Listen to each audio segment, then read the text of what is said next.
కఠినంగా వాక్యం చెప్పేదే మనం తీసుకోవాలి. ఒక్కొక్కళ్ళు ఉంటారు, అయ్యా నేను పాపం, అబ్బా ఆ పాపంలో పడితే ఏమైందిలే, ఏమవుద్ది? మన యేసయ్య మంచి క్షమించేవాడు, కరుణించేవాడు, లేవనెత్తేవాడు, విడిపించేవాడు. కాబట్టి యేసయ్య దగ్గర నువ్వు పాపం చేస్తే చేయి, కానీ యేసు ప్రభు దగ్గరికి వచ్చి కన్నీళ్ళు విడిచి ప్రార్థన చేయి, పొద్దే లేరా? బొచ్చెడు మంది ఉన్నారు నాకు తెలిసిన వాళ్ళు.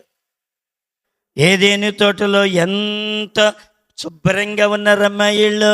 దిగులుందా? చింత ఉందా? ఇప్పుడు తెల్లారు లేచిన కాడి నుంచి మనకు కష్టాలే కదా. ఏమండి, బుడబుడ సంఘాల్లాగా అంటారు కదా సామెతే, సందకాడు చెప్పుకున్న మాట్లాడ సరిద్దులు కాడ ఉండవంట.